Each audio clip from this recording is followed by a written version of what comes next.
네.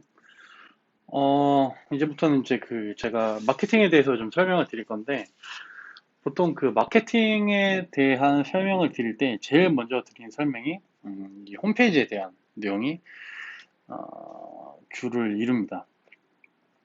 사실 이제 마케팅적으로 보면 홈페이지라는 것은 거의 이제 끝판왕 같은 존재예요. 음, 그리고 마케팅을 하는 궁극적인 이유이기도 하고요.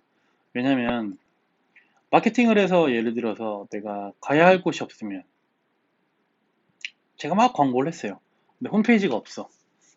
블로그도 없어요. 그러면 그 사람들은 어디로 가죠? 어디로 가서 저에 대한 정보를 찾아야 되나요? 그런 게 없지 않습니까? 그래서 없잖아요. 그러니까 이 홈페이지가 반드시 존재해서 그 안에서 내가 어떤 목적성을 이뤄야만 마케팅으로서의 값어치를 하게 되는 거죠. 그렇기 때문에 홈페이지는 마케팅에 있어서는 거의 이제 끝판왕이라고 늘 얘기를 합니다. 그러면 홈페이지 종류는 어떤 게 있는지, 그리고 홈페이지가 정말로 필요한지에 대해서 좀 업자의 기준으로 제가 한번 설명을 드려보겠습니다. 홈페이지가 꼭 필요할까요?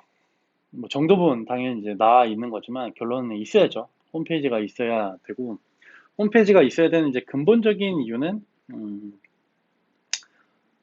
소비자가 들어와서 그래도 여기가 어떤 회사구나라는 인식을 가지려고 할 때 홈페이지가 없으면 그런 인식을 만들 수조차 없습니다. 그러니까 홈페이지가 있어서 정보를 전달해 줘야만 내가 어떤 사람인지, 우리 회사가 어떤 곳인지를 알 수 있다는 그런 얘기죠. 그리고 두 번째로는, 그럼 홈페이지는, 많은, 뭐 아마 검색을 해보시면 문구가 많을 거예요. 홈페이지를 만드는 곳이 가장 저렴하게는 뭐 월 5만 원 관리비를 내면 된다, 뭐 10만 원을 하면 된다, 30을 하면 된다라는 것도 있고, 또 홈페이지 회사에 전화를 해보면 300만 원이 필요하다, 500이 필요하다, 1000이 필요하다, 다 이렇게 나눠져서 얘기를 합니다. 그러면 사장님들은 대체 어디서 어떻게 홈페이지를 만들어야 될까에 대해서 한번 설명을 해 보겠습니다.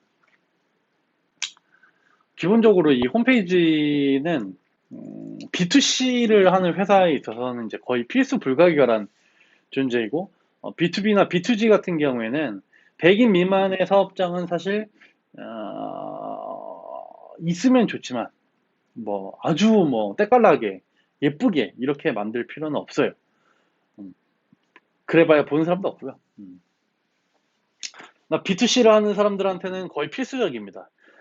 왜냐면 이 B2C는 정보를 얻을 곳이 많지가 않아요. 예를 들어 B2G나 B2B 같은 경우에는 회사 속에서 포트폴리오, 뭐 재무제표 이런 걸로 기업에 대한 신뢰도를 가름할 수 있어요.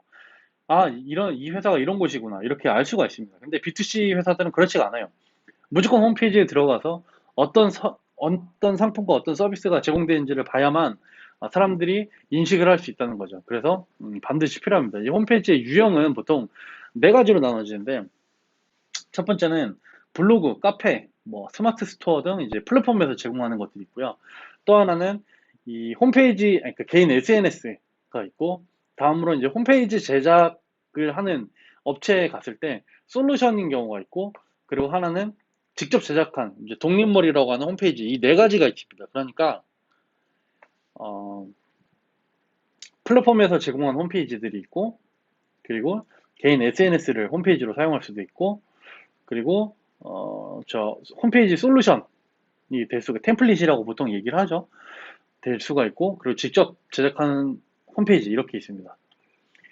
어, 사람들이 보통 얘기를 할 때 이제 가장 중요하게 생각하는 거는 홈페이지를 어떻게 하면 싸고 빠르고 잘 만드냐라고 많이 물어보시고 또 많이 궁금해하실 거예요. 근데 사실 결론부터 말씀드리면 그런 방법은 사실 존재하지 않습니다. 다들 아시겠지만 싼데 빠르고 잘 만든다, 그런 거는 없어요. 네, 그런 상품이 있으면 저도 좀 알려주십시오. 네, 없고, 각각의 이제 장단점이 다 다르고 이 성향과 비용, 예산 이런 게 다 다르기 때문에 거기에 맞춰서 한번 설명을 해 드려 볼게요. 첫 번째, 이 블로그나 카페, 뭐 스마트 스토어 등 플랫폼에서 제공하는 솔루션을 썼을 때는 어떨까 하는 점입니다. 첫 번째는 빠릅니다. 예를 들면 블로그 같은 거를 홈페이지를 꾸민다 하면 꾸밀 만한 게 메인에 있는 디자인 몇 장, 그리고 거기 들어가 있는 썸네일, 그리고 내 그 명함 정도밖에 없어요. 그러니까 디자인할 수 있는 항목들이 얘네들이 정해놓은 루트 안에서 정해져 있습니다. 정해져 있다 보니까 빨리 만들 수 있게 되고 내용에 대해서 수정도 이렇게 번잡하게 만들지 않아도 된다는 거죠. 기간은 대략 1주에서 2주 정도 예상을 하고 있고요. 또 다른 장점이 하나가 있는데 이 플랫폼들의 가장 큰 장점이 뭔지 아십니까? 이 검색에 노출이 된다는 겁니다. 기본적으로는 홈페이지를 만든다는 행위는 그냥 만들고 끝이 아닙니다. 그렇죠? 우리가 홈페이지를 만든 이유가 뭡니까? 맞아? 만들어서 돈을 벌려고 하는 건데 돈을 벌기 위해서는 광고가 필요하잖아요. 그게 뭐 예를 들어서 나는 계속 혼자서 글을 작성해가지고 올릴 거야. 이렇게 하시더라도 본인의 인건비를 생각해 보시면 어쨌든 그것도 돈을 버는 행위란 말이죠. 그리고 돈을 사용하는 행위예요. 그런데 이 플랫폼에서 제공해주는 솔루션에는 검색에 노출되는 값까지가 좀 정리가 되어 있습니다. 그러니까 내가 이런 글을 올리면 여기에 올라가야겠다라는 어떤 계산이 있는 거죠. 그리고 시간이 지날수록 이게 더 정교해지고 내가 어떤 파트에 글을 많이 쓴다면 훨씬 더 상위 노출이 잘 되게 됩니다. 당연히 이제 그렇겠죠. 네이버 같은 경우에도 그렇죠. 블로그나 카페, 지식인 이런 데 올라갔던 것들을 더 훨씬 더 이제 많이 잡아주니까 당연히 그런 검색 결과에 걸린다는 게 아주 좋은 이점이죠. 그리고 세 번째 장점은 싸다는 겁니다. 네. 그러니까 홈페이지를 원래 만들려면 서버 비용도 있어야 되고 서버 비용이라고 하면 서버 비용 우리가 이제 영상을 이렇게 찍든 아니면 이미지를 만들든 글을 작성하든 어딘가는 사실 저장이 돼야 돼요. 이게 데이터잖아요. 그럼 어딘가에 저장이 돼야 되는데 어디에 저장을 하죠? 서버입니다. 그러니까 서버에도 들어가고 호스팅에도 서버에도 들어가고 트래픽이라는 것도 발생해요. 내가 서버에 이 이미지를 저장을 해놨어요. 그러면 내가 그 어떤 사람이 홈페이지 이 회사가 어떤 곳인지 찾아봐야겠다고 찾았더니 나왔습니다. 영상을 보고 싶은데 이 영상을 보려면 서버에서 보내줘야 되잖아요. 이 트래픽이라는 것도 발생합니다. 비용이 발생해요. 그래서 이런 것들도 비용이 발생하고 나중에 유지관리비도 나오죠. 음? 나오는데 이딴 게 없어요. 플랫폼에서 제공하는 거는. 예를 들면 중고나라를 한번 생각해 보십시오. 중고나라라는 카페가 지금 그 어떤 사업체 거죠. 개인이나 뭐 이런 공익 활동을 하는 카페가 아닙니다. 사업체에서 운영하고 있는 피터팬의 좋은 집 구하기인가요? 예, 거기도 사업체에서 이제 매수를 하신 걸로 아는데 그런 곳들인데 그런 데에서 어떻게 운영을 하겠습니까?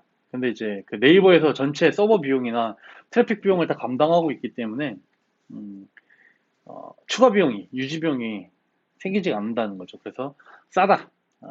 하지만 단점이 있습니다. 그러니까 기본적으로 만약에 비용을 한 50 정도, 뭐 30 정도, 예, 빠르고 쉽게 만들고 나중에 내가 마케팅을 하면서도 시간이 지났을 때 좋은 장점이 있다. 이렇게만 말씀을 드리면 당장 그럼 내가 저거 만들어야지 하는 분들도 있을 거예요. 하지만 단점이 있습니다. 아주 큰 단점이.